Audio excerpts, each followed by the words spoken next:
Úr hverju eru lífverur? Allar lífverur á jörðinni í megindráttum úr sömu efnahópun. Þetta ekki alveg sömu efnin alltaf og í sömu hlutföllum. Þetta eru sömu hópar af efnum. Við getum skipt þeim upp í nokkra hópa. Við erum með sykrur. Ekki sykur, heldur sykrur. Vissulega sykur sykra, en það fleira sem flokkast sem sykrur. Sykrur eru smásykrur, einsykrur og tvísykrur sem í það sem við köllum dagstæðlega sykur og öll kolvetnin. Einsykrur og tvísykrur eru til dæmis glúkós og ávaxtasykur og svoleiðis, líka strásykur, það tvísykra. Það 1 og 2 keðjur af glúkósa. Fjölsykrurnar, kolvetnin sem við fáum úr brauði og pasta og kornmeti og svoleiðis, það eru einhverjir tugir, einhverjir hundruðir glúkósakeðja fastar saman. Úr þessu fáum við orku. Við fáum strax orkuna úr smásykrunum því þær komast mjög hratt út í blóðið og geta komist of hratt þannig að blóðsykurinn hækkar og við lendum jafnvel í vandræðum með það. Ef hins vegar við borðum kolvetni þá sykurinn að koma hægt og rólega því það þarf að klippa þetta allt niður.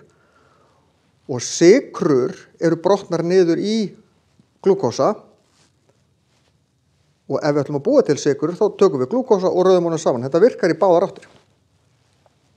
Síðan erum við með prótínin.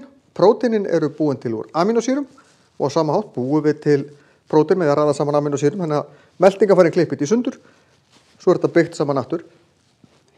Það eru til 20 mismunandi amínósýrur. Sumar getum við búið til sjálf í líkamanum. Aðrar þurfum við að fá inn með fæðinni.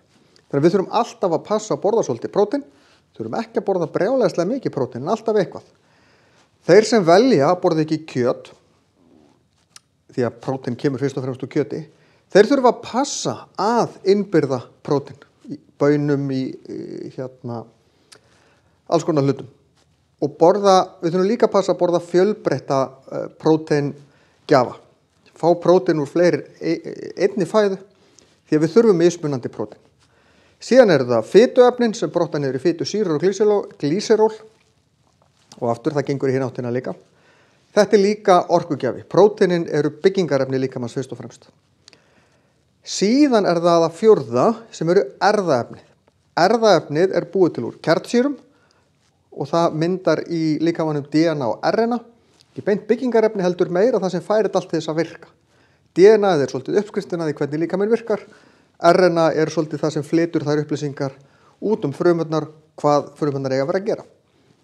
Síðan þar fyrir utan erum við alls konar snefilefni, til dæmis steinefni og vítamín sem við þurfum mjög lítið af, en getum lent í miklum vandræðum ef það vantar.